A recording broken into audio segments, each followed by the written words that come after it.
Hey, listeners, it's Kara, your host. After 176 amazing episodes and hundreds of book recommendations, I wanted to make it a little bit easier for you to find your next great read. The Bookish Lights Roadmap is your guide to all 175 podcast episodes, sorted by genre so you can quickly find the stories that fit your reading mood. From picture books to adult novels and everything in between, it's the perfect way to explore past episodes and discover new favorites.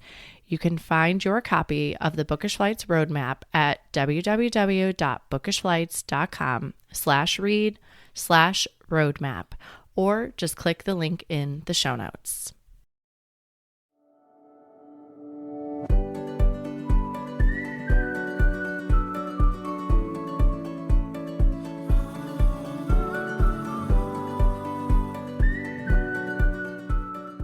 Hi, I'm Kara Infante, and this is Bookish Flights, a podcast where we tell our stories through our favorite books.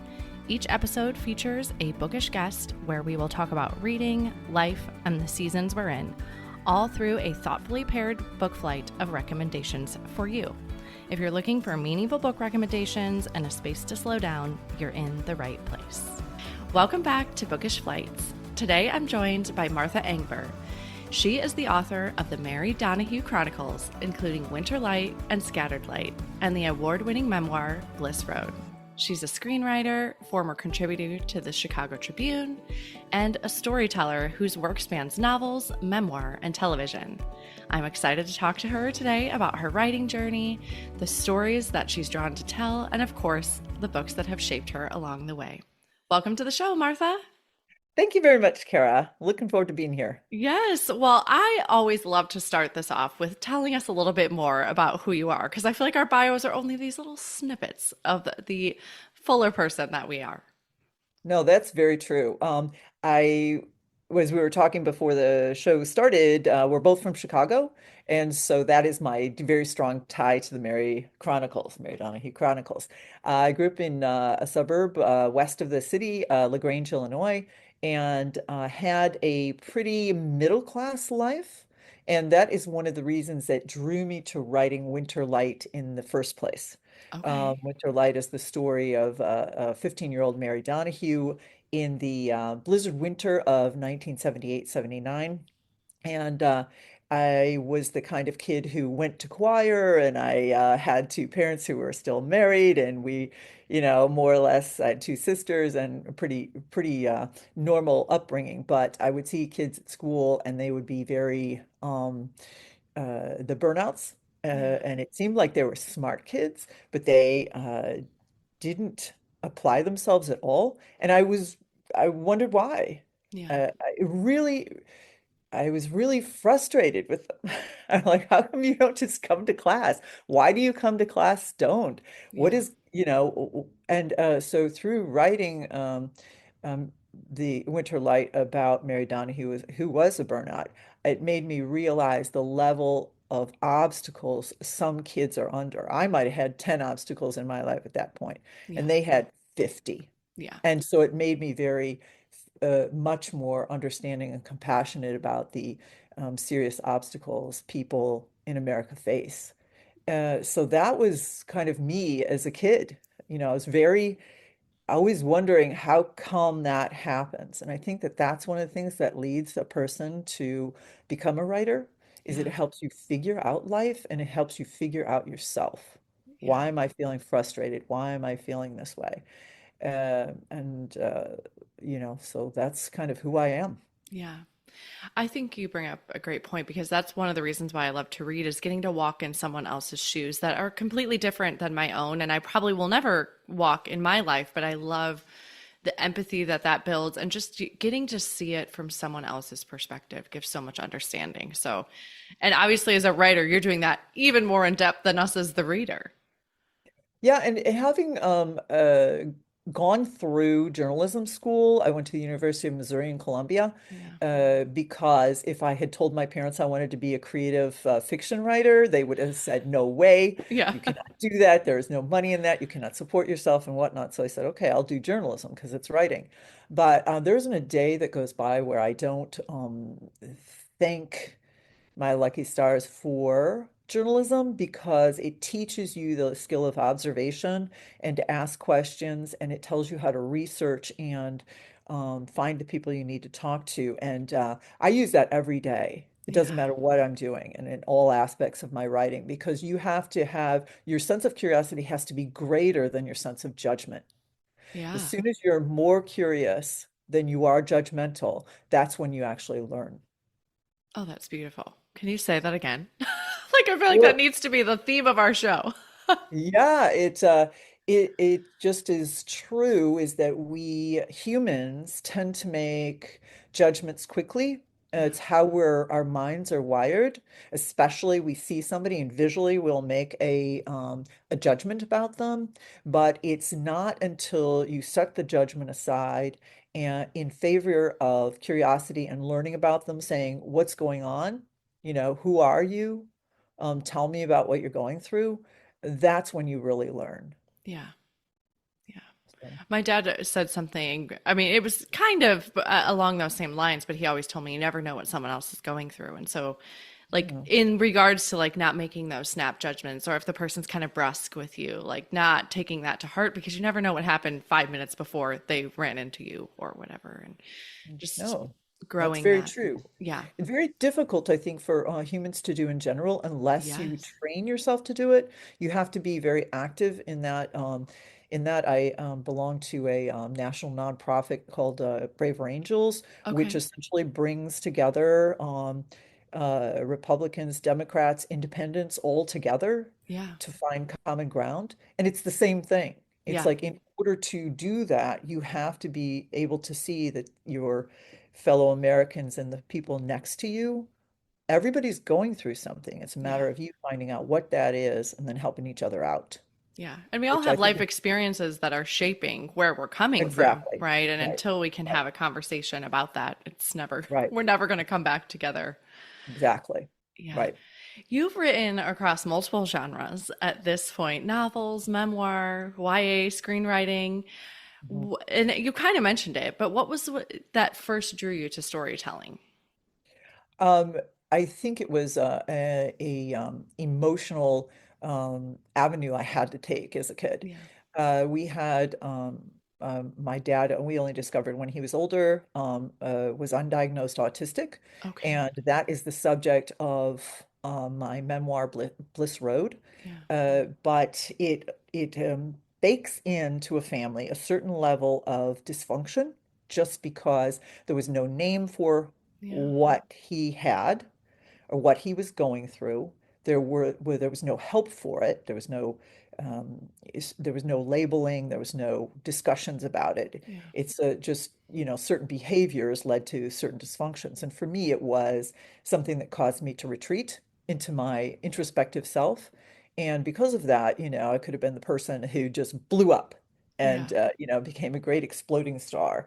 But instead, I funneled it through writing. So for me, it was a absolute must-have Yeah. avenue for release.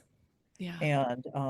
And through that, I grew to know myself and I grew to understand other people. And eventually, you have to take it to the point where you actually speak it aloud what happened to you, do Yeah. the therapy, talk to people, and actually, for you to really heal. You can't just heal yourself. You have to Yeah. bring it forth. And that's what journalism does, I think. That's what podcasts like yours do.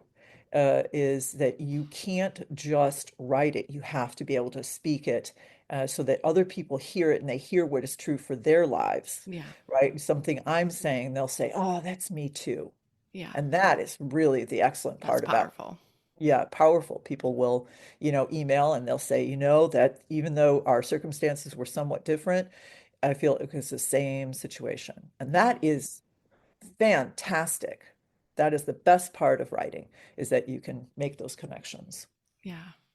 Yeah. So, listeners, if you're hearing that, if a book has touched you, authors love to hear that, right? I mean, and I think Absolutely. knowing we're not alone in our struggles is a huge part of healing too.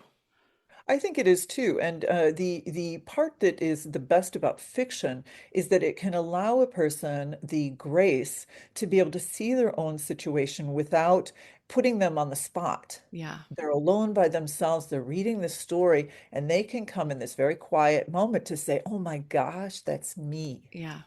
And it's just amazing ability to connect with ourselves, because most of us are not reared to be introspective Yeah. and to question. We're mostly just, hey, everybody goes through it, just shut up and deal with it, which is really negative Yeah. because, of course, we need help. And Yeah.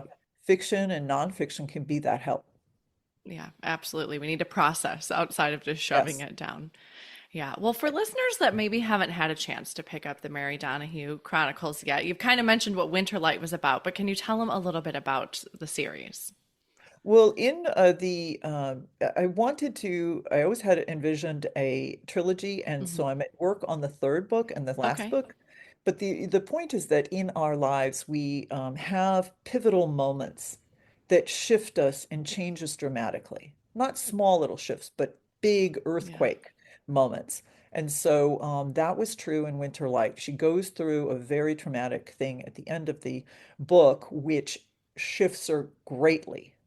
And then in the second book, Mary Donahue is 36 years old. Now she's a labor lawyer, Okay. and she's got the money now. She's got the standing in her firm. But she always has that fear of losing it all to what she had in the past, right? She grew up poor, Yeah. in a family of dysfunction and addiction, and so she's always worried about losing it. Well, she ends up marrying a famous Ugandan human rights lawyer, and it is a trauma that he has that she has to help him with, which brings up all of the trauma she experienced as a kid. And she was trying to run away from it, which is what we all do, Yeah. and she can't. It gets her. She is put on the spot, and push comes to shove. Does she succumb or does she conquer? Yeah. And she of course conquers, but uh, I I felt that moment of crisis, Yeah. and that's what led to Bliss Road. And I think that we all feel this moment of crisis, and we're just, where do we go? What do Yeah. we do? What is going on? I thought my life was okay, and now it's completely upside down. Yeah. And so it's good for us to recognize we're in crisis. And that's what I would like people to know, is that in this book, you see this woman grappling with this. And only when it's push come to shove does she actually learn that she has to accept help, or Yeah. she's going to fall. Yeah. And that's the kind of the message that I'd like to have. We have traumas in our life. We need help overcoming them. Reach out. Yeah. Yeah. And find sometimes that's the hardest part, right? Is A, It's admitting we need help, absolutely. and B, finding the person to help us. So, Well, it absolutely is. yeah. Because like I say, it's how we're raised. Yeah. Like this whole idea of pull yourself up by your bootstraps is absolute garbage. It gives you this feeling that if you can't do it by yourself, Yeah. then there's something wrong with you, and Yeah. and that's absolutely untrue. We need help, Yeah. we need to help each other. Sometimes Absolutely. we're the person giving the help, sometimes we're the person receiving the help. And the one thing I really appreciate about women in general is that this is what we excel at. Yeah. We excel at being able to give and receive help. And I would, really encourage listeners to be that person who is Yeah. willing to do both. Yeah. That women's intuition, right? I think we can sense it, Absolutely. in others. And not only that, but we're given the privilege of being able to do that without feeling any shame, whereas Yeah. men have it a lot worse. It's like, oh, you can't do it by yourself. Yeah. Well, you are absolutely a loser, dude. You know, whereas Yeah. women are, we're allowed to be emotional, and we're allowed to show vulnerability, which is the first step to healing. Yeah. You know? Yeah. Yeah. I totally agree with you there. Well, what's something that, because you've been a writer for many years at this point, what's something that has surprised you about writing over the years? I'm always surprised when people end up writing in, and as we were talking previously, it's something you hear about, and like when you're reading these articles about famous best-selling authors, and they're like, "Oh, and I heard from a reader," and I'm like, I want to be that person where somebody somebody writes in and says, "Hey, I read your book, and this is what it meant to me," and I think that you're correct, is that that's a way of reaching out, as we were just talking about, Yeah, asking for help or making comments, because it means you felt strongly enough to take this action, yeah, which most people, if something is just kind of, meh, you know, people are not going to take an action that takes minutes out of your day and it takes some emotional, um, you know, wherewithal to do. yeah, Whereas this, if you do that, it means you felt something deeply, and that is great. yeah, The more we can learn about ourselves, the better, because the better we'll be, yeah, as people, and the happier we'll be. yeah. You forgot to add, Linda, like probably the week that they sat stewing, like, should I email them? Should I not email them? Like it, but this has Yeah, just touched me so much, so maybe I should. And like, the back and right. forth you do before you actually take that step of like, okay, this feels uncomfortable, but I want you to know this book really meant something Yeah. to me. And Unless it, you're in the habit of doing that, but I don't think many of us are. no, I think that that's true. Yeah, I don't think I do that very often myself. And if I do, it's from coming from a really deep place. But I would say that if your comments are positive, hey, you did something that meant a lot to me. yeah, Write them. yeah, That's a great thing. It'll make you feel better and you'll have made another connection. yeah, Whereas, if you don't, then you're going to stay in this little room that you have. And we want to get outside the room in life, yeah. right? Yeah, and listeners, if you're wondering how do you do that, if you go to usually the author's website, sometimes there's a submission form right on their website, or sometimes there's their email. But you can go to Yes. the author's website and figure there's usually a contact button on there if you have a book Yes. that you'd like to reach Yes. out about. Absolutely. Even if it goes to somebody's press box, say they're a Yeah, big five publisher book, it'll still, who cares? Send it anyway. It'll yeah, make you feel better, yeah, even if nobody gets back to you. yeah. The opening up. You opened up to Yes, do the that. opening up to yourself, I think, is the most important part. Where you take an action that admits how you're feeling Yeah, rather than just thinking it, right? yeah. What have you learned about yourself through writing? How closed I was, I think. That's what I have learned. And is yeah, it's for people who are really introspective, and I definitely am, which if you met me, you might think, oh, she's not an introvert. Because I think people who are introverts develop a public side, Yeah. a social side, because it's good for you to do so. It's good for you to be gregarious and be able to tell a joke and be able to carry on a picnic conversation, right? Yeah. And so I think that's good. But being an introvert is where I'm most comfortable, because it doesn't take as much energy when I'm in social situations. I get exhausted very quickly. Yeah.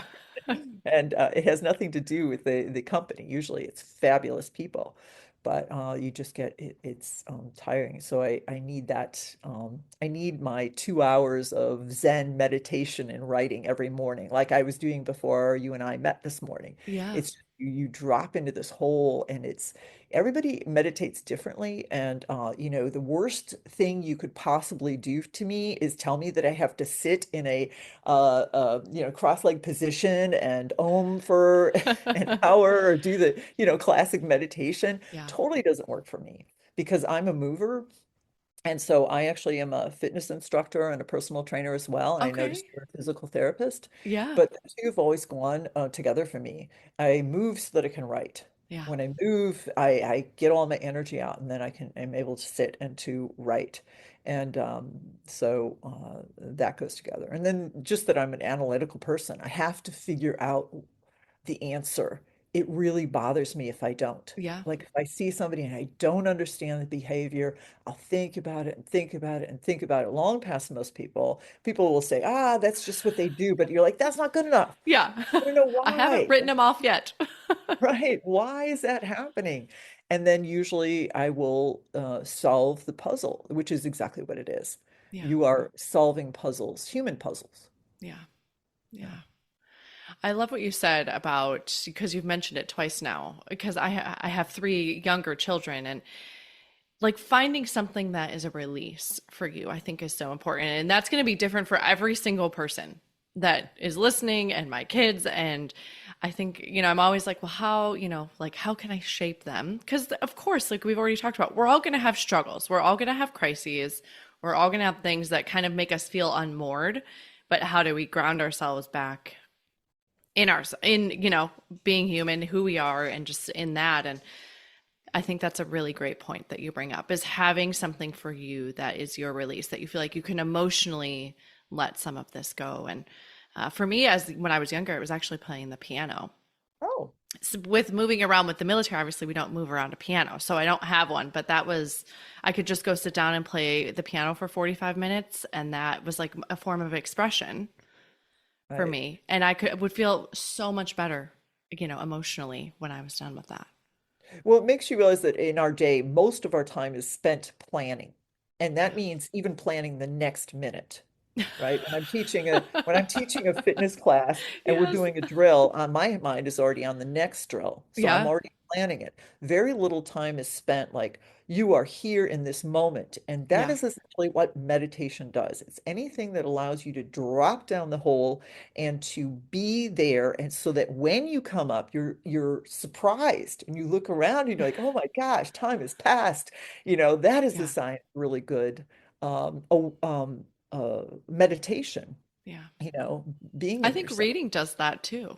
Oh, Yeah. absolutely. Oh my gosh. Reading was such a salvation for me when I was a kid. I Yeah. was a really big reader because I was super impatient. And so any kind of waiting was torment. So I always take a book with me. Yeah. So I always had Distract the something to mind. do. Right. And it's so, right. And you just drop into that story again and you're gone. Yeah. It's like instant elsewhere. Yeah. Uh, I was thinking about recently about female role models because and that's what I would like people to get from my books is that I deal my motto is dealing in books about strong women for strong women. Yeah. And strong women has nothing to do with how much muscle you've got or how Yeah. much money you make. It has everything to do with how you deal with situations and that's what makes you strong, Yeah. right? How do you get through? Do you form a group of women to help you through it? Do you take on the bully? How do you get the degree that allows you to get a job that gives you the income to support your family? Yeah. Those are all strong, strong things. It always bothered me when I was growing up to see these movies about men and their journeys, and the women were just used as props. Yeah. Kill him off, and that gives more motivation to the man to go do his hero journey. And you're like, well, screw that. Yeah. What the heck? Whereas I liked stories like, I would read Nancy Drew, um, because she was the one who did everything. She's Yeah. like, I know, I've got an idea. Yay, go Nancy. Yeah.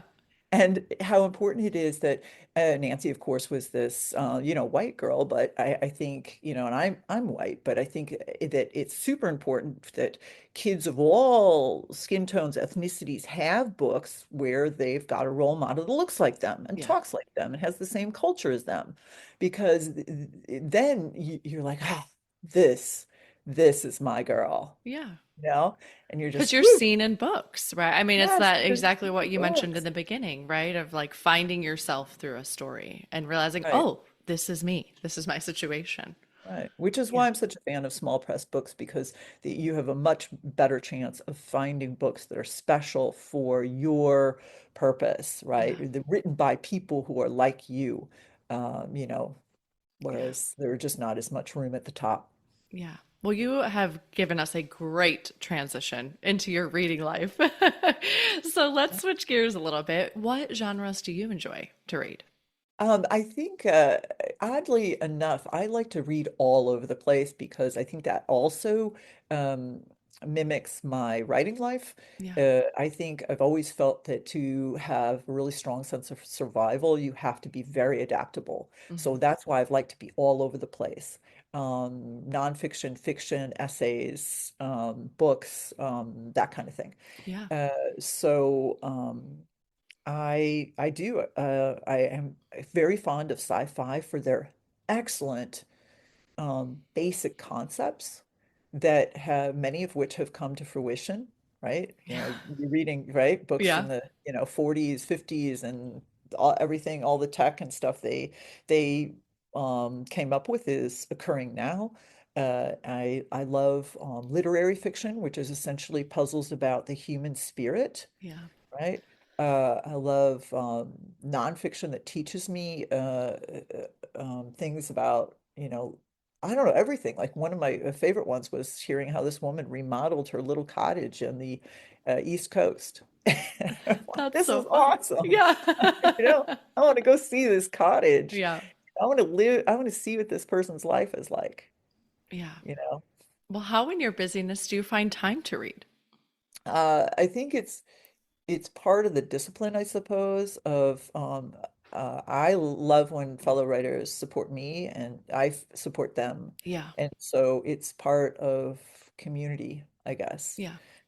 So it's a necessity. I just build it in like I build in anything else, whether Yeah. it's workouts or something, it's just like, things that are what I found is that people tend to do the things that they really want to do. Yeah. And they might say they want to do the other things, but if they wanted to do those things, they would do it. Yeah. And I actually think you should let yourself off the hook. A lot of people have you ever heard people and they're like, oh, I should write a book? And it's like, why? Yeah. Do you really want to write a book? No, no, I don't really want to. Don't write a book. Do Yeah. something else. Uh, so give yourself kudos for following through on the things that you really enjoy doing and forget everything that you think you should be doing. Should is a real chain and ball around you in life. Yeah. And it's like, ditch that. Yeah, I think for reading, that's huge. When you can let yourself read what you want to read, not what you think you Absolutely. should read too. Find out what you enjoy. And if you don't like something, figure out why you don't like it. So then you can keep choosing books that are closer to what you want to read. Yeah. I think when you let go of like, I should be reading this because so and so's reading it, or these, whatever you're thinking, read what you want to read, and that'll open it up for you. Yeah, and take the judgment off of it Yeah. because if somebody says, "Oh, my work life is so busy. When I get off, I really just want to read a trashy romance," and they say it a little Yeah. what do you call it shamefully, but I'm like, don't feel shameful about Yeah. that. It's like that's great. It's filling a need. My sister, she likes fantasy, and it allows her an escape that she needs, and it's like Hmm. everybody, so it's yeah, Yeah. stick up for what you like to read. Absolutely. Well, you've brought three books with you today in the form of a book flight. Can you tell us? Actually, we have four. We have a dessert pairing. Tell Yes. us how you chose these books. Well, as I had mentioned, I'm a big small press author supporter because the quality of small press books is so high. Um, and the big five don't need my business, right? The small press books get no funding Yeah. for advertising or anything, and they tell so many cool stories, and they have the ability to push where big five books don't. They're like, oh, those are too controversial. I'm not going to do that. Whereas small press books, they can do it. So the first one is Perfect Little Worlds, and it's by Santa Cruz, California author Clifford May Henderson. Okay. And it was this great book that takes place during the Loma Prieta earthquake. Oh, yeah. It's Okay. yeah, 1989, Yeah. and Santa Cruz is such a quirky little place, and it just she did a great job, and it's really a book about sisters and how they cope with a parent with dementia, Okay. and it was great, done with a lot of good humor, fantastic details, so it was really good. Yeah. So that was Perfect Little Worlds by Clifford Yeah. May Henderson. What's the next book you brought today? A Little Life by Hanya, and we were determining how to spell her name because I've never met her. Otherwise, I would have figured out how to say it. Okay. Yanagihara. Okay. So this is a shortlisted for the 2015 Man Booker Prize and the National Book Award. So definitely, best-selling book.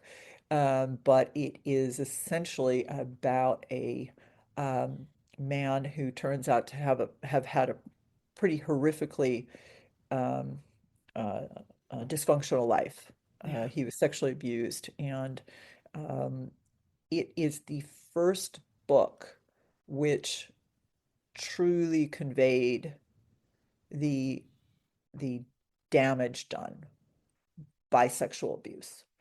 And some things you know them intellectually, and this book made me feel it emotionally. Yeah, I was just gonna say, listeners, this is one of these books it's be emotionally ready for it because it is right when she read. I mean, not in a bad way, but just like it definitely is. It really will hit you, I think.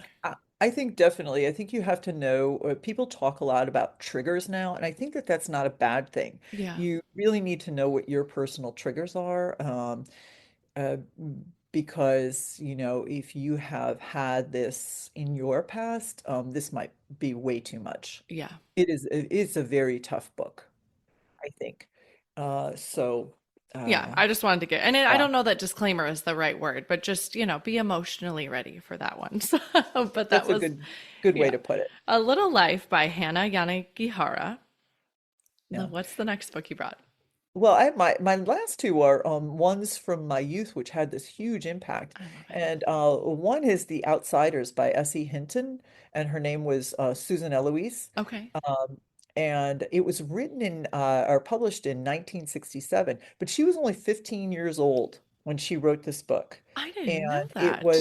she was in Oklahoma, and more or less, and you're going to see the parallel very quickly, is that it happened because she was looking at the students, her fellow students in high school, and she was Okay, noticing the cliques, the burnouts, and so forth, just like yeah, in Winter Light. It is the teen years are one in which, of course, you're in that bridge between childhood where you don't know the big things really going on, or you have no name for them yet, and the yeah, adult world where you know them all too well. And you're in that middle place and you're like, this is going on, and I don't understand it, but it's making me super uncomfortable. yeah, And so when she wrote that, she's there, and you're there in the story of this, and the main character is Pony Boy, and he's part of the, burnout crowd, and dealing with really serious stuff. I mean, even children, they don't have words for it, but children deal with really deep, scary stuff. yeah, We all do, right? It's so there should be no point in your life where you're just saying, "Oh, well, you're just a kid. You shouldn't be worrying about this." It's like, no, yeah, we deal with this stuff from the very get-go. This is what being human is about. yeah. So, yeah, and then that one, she did the sequel, That Was Then, This Is Now. But Okay. yeah, it's You're crazy. making me feel like I need to go back and reread because I remember reading this, back in Oh, school years, but I have yes. not read it since, so might need to Well, revisit this one. at that point, they didn't have a young adult classification in the book selling industry. Okay. They essentially, these books were written and they just happened to have a young adult or teen In the protagonist. yeah, That's the spirit in which I wrote Winter Light. And so I was very bummed when my publisher listed it as YA because it's gritty enough that some 13, 14-year-old, you're like, I don't know, this is going to be a yeah, lot too much for them. But at the same time, what enraged me when I was a kid was when writers would talk down to the their young the readers. younger, yeah, They would take out the swear words. They would take out the use of like drugs and sex, and you're like, come on, people. I mean, I was in that school in the 70s. We had undercover cops looking for kids using drugs. yeah, It was and weapons, and it's like, no, you need to talk to me like, this is my reality, not what I should be, Yeah. right? Not, The you're, painted really nice. yeah, right. Painted Yeah. really nice. That would always really bum me out. And the outsiders, they don't do that. Yeah. And the last one is The Heart is a Lonely Hunter by Yeah. Carson McCullers, and that was written and published in 1940. And she was only 23. Okay. But she gets at, and I think you can see the consistency throughout this, is I tend to prefer books that are realistic rather than because they are more identifiable as the human the journey, Yeah. whereas fantasy and science fiction tend more toward these concepts, these interesting concepts, Yeah. which I have no problem with, but I'm always really interested in just the puzzle of the human heart and experience. Yeah. So, Well, yeah. thank you for bringing these. So that was The Yeah. Heart is a Lonely Hunter by Carson McCullers. So thank Mhm. you so much for bringing those books Yeah. with you today. I love hearing what our authors are reading and our guests on the show. So that's really fun. How I love to end our show is with a speed round you can answer really quick. Are you a rereader? No, I am such a slow reader, and I used to think this was because I was dumb, but then I realized it's because when I'm reading, I am shooting off information and notes in like 10 different ways to myself, Yeah. so that by the time I get to the end, it's fully absorbed. Yeah. I love it. Yeah. So Where there you is go. your favorite place to read? Oh, probably on my couch in my backyard. Okay. Yeah. Sounds lovely. With the trees. I'm going to throw a curveball at you for this one. You're going to Chicago. What's one thing you have to eat? Oh, pizza. Yeah, you got Where to eat the from? pizza. It's the famous deep dish pizza. It's Okay. really like a more or less like a crusted casserole. Yeah, It's, 2 inches thick, and it's got tons of toppings on it. And you have to eat it. You have to eat it with a fork and a knife. But exactly. yes, yeah, yeah. Wonderful. Well, lastly, what are you reading next? I'm going to be reading Braiding Sweetgrass Oh, by yes. Robin Wall Kimmerer. And she's the naturalist, and it's a nonfiction book. She's also a Native American. And my sister was recommending it. And Yeah. yeah, I have to admit that has been on my TBR for years. Maybe it's time yeah, for me to yeah. pick it up. Well, Maybe this is my nudge. that's it. Yeah. That's it. Well, thank you so much for coming on the show with me today, Martha. I know your time is precious, and I appreciate all you've given me. Well, thank you. Thank you so much for having me, Kara. You're And welcome. look forward to hearing from you, readers and writers. Absolutely. Thank you. Thank you so much for listening to this episode today with Martha Engber to discuss her Mary Donahue Chronicles novels. Her book flight includes small press books that feature the realistic human experience. You can find all these books at bookishflights.com. If you enjoyed the show, please head over to Apple Podcasts and leave a review. Your review not only helps the show, but it also helps the podcast to reach others. Make sure you are subscribed on Apple Podcasts or Spotify to make sure you will not miss an episode. That's it for today. Thank you so much for listening. As Emma Thompson said, I think books are like people in the sense that they'll turn up in your life when you most need them. Cheers to you, dear readers. Until next time.